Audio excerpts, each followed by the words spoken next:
Hi, this is Deepti Upadhyay and you are watching lightning tarot. आज की reading का topic मैं नो कांटेक्ट जोन में जो लोग हैं उनके लिए करना चाहती हूँ। तो यदि आपके पार्टनर या कोई भी ऐसा इंसान जो आपसे नो कांटेक्ट सिचुएशन में है और आप लोग नो कांटेक्ट सिचुएशन को सफ़र कर रहे हैं, तो आज की रीडिंग आपके लिए है। चलिए फिर देखते हैं कि नो कांटेक्ट सिचुएशन वालों के लिए आज की रीडिंग में क्या निकल के आता है सामने। ठीक है, आपके पार्टनर की फीलिंग्स, आपके पार्टनर की आपकी तरफ क्या सारी चीज़ें हैं, मतलब फीलिंग उनकी, उनकी थिंकिंग, उनके थॉट्स, मतलब वो सारी चीज़ें निकल के सामने आएंगी। ठीक है, उनका नेक्स्ट मूव। ओके, तो आगे बढ़ने से पहले मैं आप लोग को ये बता दूं कि मेरी रीडिंग अगर आपसे रेजोनेट करती है तो प्लीज़ यूनिवर्स को ग्रेटिट्यूड सेंड ज़रूर किया कीजिए। लाइक या डिसलाइक करना ये आपके ऊपर निर्भर करता है, या चैनल को सब्सक्राइब करना। अगर चैनल अच्छा लगेगा तो आप सब्सक्राइब करोगे ही करोगे, तो ठीक है। तो फिर मैं सिर्फ इतना ही कहना चाहती हूँ कि यूनिवर्स को ग्रेटिट्यूड सेंड ज़रूर किया करिए। ठीक है, नो कॉन्टेक्स्ट सिचुएशन वालों के लिए आज की ये रीडिंग है। अगर आप ये जानना चाहते हो कि आपका जो भी पार्टनर है जिससे आप नो कॉन्टेक्ट सिचुएशन में हो, कोई भी इंसान है, तो वो आपके बारे में क्या सोचते हैं, तो ये रीडिंग आपके लिए। चलिए, तो 2-3 कार्ड निकल के सामने आ चुके हैं, मैं फिर से सफल कर लेती हूँ। ठीक है, चलिए। आई थिंक कि आप लोग को साफ साफ दिख रहा होगा। मेरे पास ज़्यादा चीज़ें अवेलेबल नहीं हैं, फिर भी आई थिंक आप लोगों को सारी चीज़ें साफ साफ दिख रही होंगी। ठीक है, चलिए फिर रीडिंग शुरू करते हैं। देखिए, सबसे पहली चीज़ तो आप जो लोग नो कांटेक्ट सिचुएशन में हैं उनके लिए मैं पहले से ये बता दूं कि ये रीडिंग उन लोगों के लिए निकल के आ रही है बेसिकली सामने, जो ऑलरेडी बहुत स्टैब्लिश हो चुके हैं इस वक्त पे, या इस वक्त पे वो कुछ ऐसा काम कर रहे हैं जो कि या तो वो ऑलरेडी बहुत ऐसी फैमिली से बिलोंग करते हैं जिस फैमिली में हर चीज़ें स्टेबल है, हर चीज़ है। उनको बचपन से उन्होंने बहुत अच्छी तरीके से चीज़ों को देखा है, और अगर नहीं भी है तो उन्होंने शायद कुछ इतना ज़्यादा अर्न किया है, इतनी मेहनत करी है अपनी लाइफ में कि आज वो इस पोजीशन पे हैं कि उनके पास लगभग सारी चीज़ें हैं जो कि जीवन के लिए सबसे ज़्यादा ज़रूरी होती हैं। ठीक है, तो उन लोगों के लिए ये रीडिंग निकल के सामने आ रही है। सबसे पहली चीज़, आप जिनके बारे में जानना चाहते हैं वो इंसान आपके बारे में क्या फीलिंग्स रखते हैं, तो सबसे पहली जो बात मैं बताऊं कि वो इंसान आपकी तरफ डेफिनेटली रोमांटिकली आना चाहते हैं, पर वो आना तो चाहते हैं पर वो अपने अक्कड़ के साथ आना चाहते हैं। मतलब ऐसा नहीं है कि वो मैं इधर से कहूँ कि हाँ वो आना चाहते हैं और उधर से वो कूद करके चले आए, ऐसा नहीं होता भाई, वो टाइम लगता है ना। बेसिकली आपका पर्सन आपसे नो कांटेक्ट सिचुएशन में कहना क्या चाहता है, उसकी फीलिंग्स क्या है। चलिए, तो आपका पर्सन ये कहना चाहता है कि देखो तुम बेहद खूबसूरत हो, तुम मेरे दिल की रानी हो, और तुम जैसा इंसान ना मैंने आज तक कभी देखा है, ना तुम्हारी जैसा कोई ऐसा इंसान है जो कि मुझे पावरफुल लगा। ना तो तुमसे पहले किसी ने मेरे दिल में इस तरीके से मतलब दस्तखत दी है कि उसने मेरे दिल को कुरेद दिया।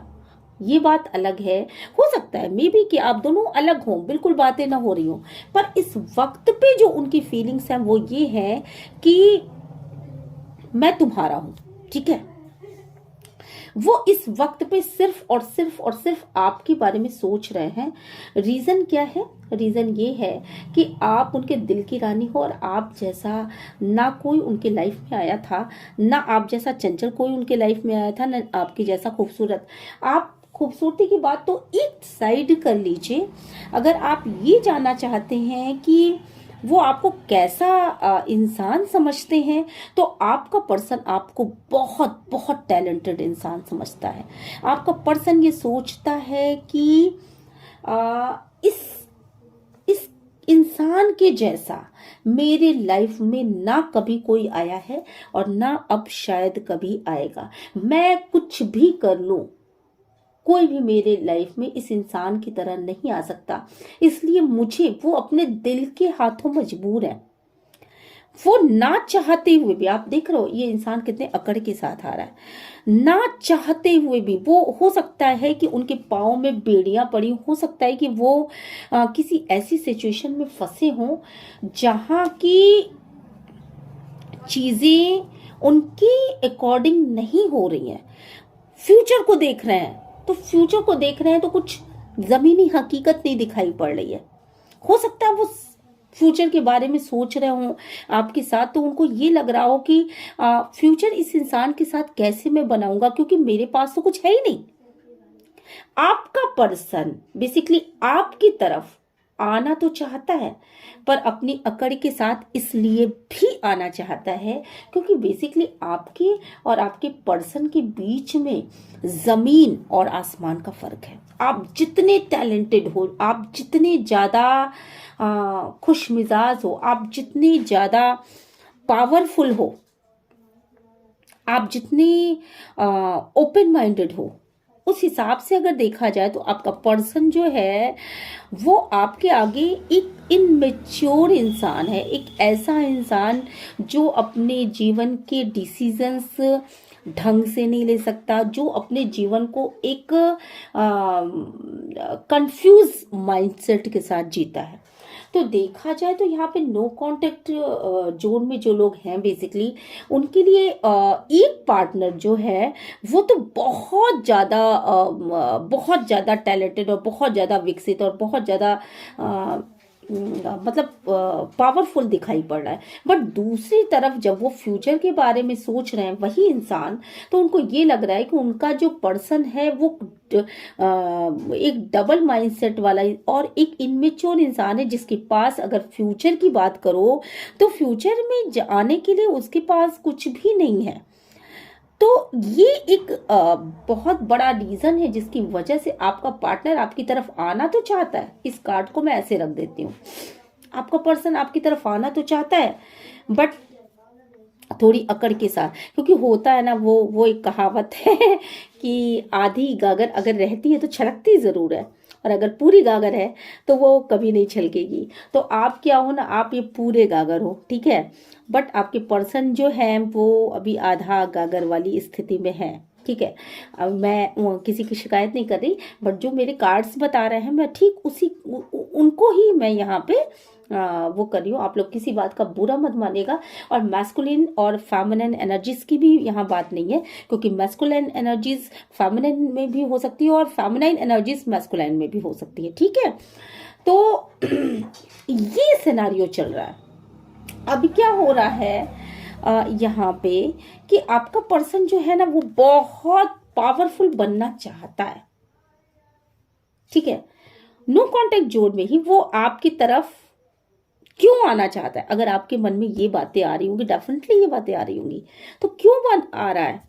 क्योंकि वो बहुत पावरफुल बनना चाहता है। और ये पावरफुलनेस उसको कहाँ से आती है? क्योंकि जब आपकी पावर को वो देखता है तो वो मोटिवेट होता है, वो आपकी पावर को देखता है तो वो उसके मन में सपने बनते हैं। मतलब उसे आप इतने अच्छे लगते हो कि वो आपको देख करके पावरफुल बनना चाहता है, ठीक है, और आपकी तरफ आना चाहता है। एक वेटिंग मोमेंट में कहीं ना वो वेट कर रहा है कि वेट कर रहा है और सोच भी रहा है, अपने मन में सोच रहा है कि क्या आप उसकी तरफ देख भी रहे हो, क्योंकि आपका ध्यान तो कहीं और लगा हुआ है। आप लोग जो हो ना, जो मेरे व्यूवर्स हैं, उनका ध्यान ही कहीं और है। वो अपने पावर में खोए हुए हैं, वो अपने, हो सकता है वो इस वीडियो को देखने आए हो, पर वो अपने पावर में खोए हुए हैं, वो अपने पोजीशन में, उनको किसी से मतलब नहीं। वो अपने काम से काम, अपनी चीज़ों से मतलब, अपने काम से मतलब, और रेगुलर मेहनत करने की आदत। तो उन्होंने अपनी जो भी अचीवमेंट किया है वो बेसिकली अपने दम पे किया हुआ है, ठीक है। यहाँ पर मैं देख रही हूँ कि आपके पर्सन जब आ रहे हैं तो उनके लिए एक ऐसी सिचुएशन यहाँ पे जन्म ले रही है कि उनको ये समझ में नहीं आ रहा है कि आप अभी भी उनके लिए इंतज़ार कर भी रहे हो, उनका वेट कर भी रहे हो कि नहीं कर रहे हो, या फिर आपने कोई ऐसा इस तरह की न्यू बिगिनिंग स्टार्ट कर दिया है। मतलब कहीं ना कहीं आप किसी और के साथ इंगेज तो नहीं हो गए हो, इस वजह से आपके पर्सन को आपकी तरफ आने में बहुत लेट हो रहा है। और यही वजह है कि आपके पर्सन आपके उस कप को, मतलब आपकी तरफ आना तो चाहते हैं, पर उमड़ घुमड़ की ये बातें उनके दिल दिमाग में ही रह जाती हैं कि जाऊं तो जाऊं कैसे, कहीं ऐसा तो नहीं, क्योंकि काफी देर हो चुकी है, नो कांटेक्ट को हुए काफी देर हो चुकी है। तो उनका ये सोचना है कि पता नहीं मेरा पर्सन अभी भी उसी स्थिति में है कि नहीं है, अभी भी वो मुझे स्वीकार करेगा कि नहीं करेगा।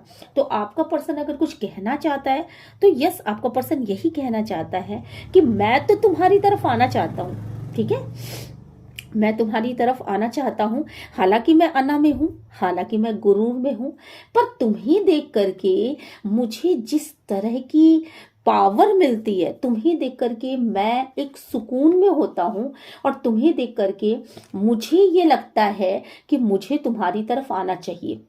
मुझे कोई एक ऐसी चीज, तुम्हारे अंदर वो टैलेंट है, तुम्हारे अंदर वो सुपर पावर्स हैं जो मुझे अपने आप तुम्हारी तरफ खींचते हैं, और इन्हीं खिंचाव में बह करके मैं चाहता हूं, मैं दुनिया को भूल जाना चाहता हूं।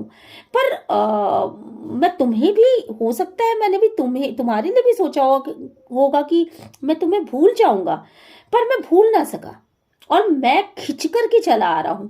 हालांकि मेरे अंदर गुरूर है, अभी भी है, पर मैं, अगर देखा जाए, आपका पर्सन ये बहुत अच्छी तरीके से जानता है। आपका पर्सन ये कहना चाहता है कि मेरे अंदर कमियां हैं, तुम्हारे अंदर तो कोई कमी मुझे नजर ही नहीं आती। मेरे अंदर कमियां हैं, मैं भविष्य के बारे में जब सोचता हूँ, मैं आगे फ्यूचर के बारे में जब सोचता हूँ, तो मुझे ऐसा महसूस होता है कि तुम्हारे आगे तो मेरे पास कुछ है ही नहीं। और दूसरी चीज ये कि आप, मतलब मैं तुम्हारी तरह बनना चाहता हूं, मैं चाहता हूं कि मैं तुम्हारी तरह पावरफुल बनूं, मैं उसी लुक में आ जाऊं जिस तरीके से तुम रहते हो, मैं वो हर काम करूं जिस तरह तुम करते हो। और देखा जाए तो आपका पर्सन ना आपका एक कंपैटिबल पार्टनर बनना चाहता है कहीं ना कहीं। पर यहाँ पर अगर आपके पर्सन की भाषा में कहना हो तो आपको पर्सन ये कहना चाहता है कि मैं पूरी तरीके से कंफ्यूज हूं, मैं तुम्हारी तरफ आऊं या मैं तुम्हारी तरफ ना आऊं। अगर मैं तुम्हारी तरफ आता हूं तो मेरे लिए सबसे बड़ी चुनौती ये है कि क्या तुम अभी भी मेरा इंतजार कर रहे हो, क्या तुम अभी भी मेरे लिए उसी रूप में हो, क्या तुम अभी भी मेरे लिए तड़पते हो, क्या तुम अभी भी मेरे लिए सोचते हो, या फिर तुमने बस अपने मन को मना लिया है, क्योंकि तुम तो मेरी ओर देख भी नहीं रहे हो, तुमने तो मेरी तरफ देखना भी उचित नहीं समझा। और मुझे लगता है ऐसा कि तुम बहुत अच्छा अपनी लाइफ में कर रहे हो, तुमने न्यू बिगनिंग कर ली है, और तुम अपनी लाइफ में एक स्टेबल करियर में आ चुके हो। तो अब मेरे लिए दुविधा की सबसे बड़ी बात ये हो चुकी है कि मैं क्या करूं। मैं उमड़ घुमड़ करके वो बातें मेरे दिल दिमाग में चलती रहती हैं जो तुमने लास्ट टाइम कहे थे, जो आर्गुमेंट हुए थे, या जो बातें तुमने लास्ट में कही थी या कहा था, वो बातें मेरे दिल दिमाग में चलती रहती हैं। पता नहीं तुम अभी भी मेरा इंतजार कर रहे हो या नहीं कर रहे हो। तो ये आपके पर्सन के शब्द हैं। आइए देखते हैं और कि आपके पर्सन के दिमाग में और क्या थॉट्स चल रहे हैं, या उनका नेक्स्ट एक्शन क्या हो सकता है। ठीक है, डिवाइन प्लीज गाइड करें, एंजल प्लीज गाइड करें, यूनिवर्स प्लीज गाइड करें, एंसेस्टर प्लीज गाइड करें। ओके, हालांकि एक सेकेंड, मैं कार्ड्स निकाली लूं पहले। देखिए, आपके पर्सन का ये कहना है कि हालांकि मैंने तुम्हारे लाइफ में जब मर्जी चाहा आया और जब मर्जी चाहा मैं चला गया, या जब मर्जी चाहा मैं आई और जब मर्जी चाहे चली गई। पर इसके बाद भी अगर देखा जाए तो मैं सिर्फ तुम्हें ही अपना कंपैटिबल पार्टनर मानता हूँ, या मैं सिर्फ तुम्हें ही अपना कंपैटिबल पार्टनर मान सकती हूँ। क्यों? क्योंकि तुमने जो रिस्पेक्ट दी है मुझे, तुमने जो लव मुझे दिया है, वो बिल्कुल इक्वल गिव एंड टेक था। तुमने मेरे साथ वो व्यवहार किया है बेसिकली जो व्यवहार किसी और ने नहीं किया। जो व्यवहार मेरे संग करना चाहिए था वो व्यवहार तुमने मेरे संग किया है। और मुझे लगता है कि हम दोनों का रिश्ता जो है वो इतना अटूट है, इतना अटूट है कि वो मुझे नहीं लगता कि किसी भी और चीज़ों से, बाहरी चीज़ों से वो इफेक्ट करेगा। हालांकि इस रिलेशनशिप में बहुत सारे इन एंड आउट हुए, बहुत बार चीज़ें बिगड़ी हैं। हालांकि मैंने तुम्हारे संग बहुत एक स्नीकी बिहेव किया, तुम्हें धोखे दिए, तुमसे झूठ बोला, तुमसे जालसाजियां की, तुमसे पग पग पे हर एक बात पे तुमको मतलब तुम्हारे संग नाइंसाफियां की हैं। और तुम्हारे संग मैंने बहुत सारे झूठ बोले हैं। पर अब और तुम्हें एक थर्ड पार्टी सिचुएशन में भी रखा है। मैंने उस सिचुएशन में तुमको डाल दिया जिस सिचुएशन के लिए तुम मतलब तुम बने ही नहीं थे, है ना। वो मैंने तुम्हारे संग वो भी बिहेव किया जो कि जिसके लिए तुम कभी भी मुझे माफ नहीं करोगे, ऐसा मुझे लगता है। और जब मैं ये सोचता हूँ या मैं ये सोचती हूँ तो उस वक्त पर मैं बहुत ही एक अजीब से कश्मकश में आ जाती हूँ कि मैं अपने पैरों को आगे बढ़ाऊं या ना बढ़ाऊं, तुमसे माफी मांगूं, या मैं ऐसा क्या करूं कि तुम वापस से मेरे हो जाओ। क्योंकि मुझे इस वक्त पे अगर देखा जाए तो मुझे इस वक्त पे अपने किए गए हर एक चीज का बहुत ज्यादा दुख है, बहुत ज्यादा तकलीफ है। क्यों? क्योंकि मैं अपने कदमों को ही आगे नहीं बढ़ा पा रहा। मैं चाहता हूं कि मैं तुम्हारे साथ सेलिब्रेट करूं, मैं चाहता हूं मैं तुम्हारे साथ अपनी खुशियों को का इजहार करूं। पर जब मैं तुम्हें देखता हूं कि तुम मुझे माफ नहीं कर रहे हो, तुम मुझे माफ नहीं करोगे, तो मैं मायूस हो जाता हूं। हालांकि मैंने तुम्हारे संग बहुत सारी नाइंसाफियां की हैं, तुम्हें ऐसा लगता है, लेकिन ये तुम्हारी इनमें से सारी की सारी नाइंसाफियां मेरी तरफ से नहीं थी। कुछ तो ऐसी थी जो मिसअंडरस्टैंडिंग थी, कुछ तो ऐसी थी जो कि जिसमें सिर्फ मेरा ही कसूर नहीं था। हो सकता है कि किसी और ने भी उसमें आग लगा दी हो और मैं समझ नहीं पाया तुम्हें और अपने रिलेशनशिप को। ठीक है, वो आपके पर्सन ये कहना चाहते हैं कि मैं वापस से मेहनत करूंगा, मैं वापस से चीजें सही करूंगा, मैं वापस से वो सारी कवायदे करूंगा, मैं वो सब कुछ करूंगा जो कि तुम्हारे लिए होगा, जो कि जिसमें कि तुम खुश रह पाओगे। पर एक बार तुम मेरी तरफ देखो तो सही, क्योंकि अब मेरे व्यूवर्स जिस अना में हैं, जिस गुरूर में हैं, और जिस तरीके से उन्होंने अपने टैलेंट को, अपने स्किल को मजबूती दी है, और जिस तरीके से उन्होंने ग्रो किया है, उसके बाद उन्हें पीछे देखने का कोई शौक नहीं, और मेरे ख्याल से वो किसी को भाव भी नहीं दे रहा है। तो यहाँ पर आपका पर्सन कहना चाहता है कि देखो, मैं तुम्हारी प्योरिटी को जानता हूँ, और मैं तुम्हारी प्योरिटी को जानता या जानती हूँ, मैं तुम्हारे लिए इमोशनल हो रहा हूँ, मुझसे अब रहा नहीं जा रहा है। मैं जानता हूँ कि तुम कितने प्योर पर्सन थे, तुम कितने प्योर इंसान थे, और तुम्हारी जैसा इंसान मेरे लाइफ में अब कभी नहीं आ सकता।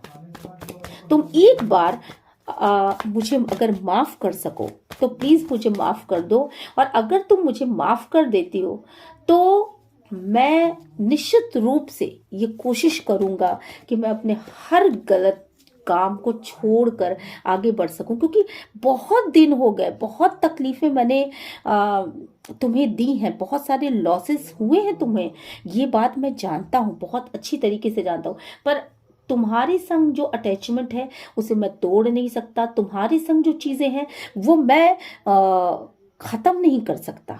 और यही एक रीजन है कि मैं फिर से तुम्हारे पास आने के लिए तड़प रहा हूं। ये है आपके पर्सन की सच्चाई, जो आपका पर्सन इस वक्त पे सोच रहा है। आपका पर्सन बहुत ज्यादा दुखी है। आपके पर्सन कहना चाहते हैं, मैं तुम्हारे बिना बिल्कुल उस तरह से हूं जिस तरीके से एक मरा हुआ इंसान होता है, जिस तरीके से एक ऐसा इंसान होता है जिसके लाइफ में कोई होप नहीं बचती है, एंडिंग होती है। मैं आज उस कगार पे आकर के खड़ा हो चुका हूँ। अगर तुम मेरी लाइफ में आ सको तो प्लीज आ जाओ, और अगर नहीं आ सको तो कम से कम मुझे माफ जरूर कर देना, क्योंकि मुझे अपने किए गए सभी कामों का, मुझे अपने किए गए सभी जो भी मैंने बैड बिहेव तुम्हारे संग किए हैं, उन सारी बैड बिहेव का मुझे बहुत मलाल है। तो मैं बहुत डिप्रेशन की एनर्जीज में हूँ और मुझे रास्ता नहीं सूझ रहा है कि मैं किस दिशा में आगे बढ़ूं। हालांकि मैं बहुत ज़्यादा पैसे कमा सकता हूँ, हालांकि मैं सब कुछ अपने लाइफ में पा सकता हूँ, पर वो जो वक्त मैंने खो दिए, जो जो चीज़ें मैंने खो दी, वो जो लॉस मैंने कर दिया, वो लॉस अभी भी मैं जब सोचता हूँ तो मैं बहुत दुखी हो जाता हूँ। मैं बिल्कुल तैयार हूँ तुम्हारी तरफ आने को, तुम्हें वापस पाने को, पर यदि तुम आगे बढ़ चुके हो और तुम्हारी खुशी उसी में है तो प्लीज तुम मुझे माफ कर दो। और अगर तुम लौट के आ सकते हो तो तुम मेरे पास लौट के आ जाओ, क्योंकि मुझे उन बातों का रिग्रेट है। आपके पर्सन रातों को सो नहीं पाते, वो हमेशा उस बात का रिग्रेट करते हैं। ये आपकी पर्सन की फीलिंग है। और आइए चलिए देखते हैं कि एंजल क्या कहते हैं आपके रिश्ते के बारे में। मुझे लगता है कि आपके पर्सन इस वक्त पे आपसे माफी मांगना चाहते हैं। डिवाइन प्लीज गाइड करें, जो प्लीज गाइड करें, यूनिवर्स प्लीज गाइड करें, सिस्टर प्लीज गाइड करें आपके पर्सन की जो भी फीलिंग्स हैं।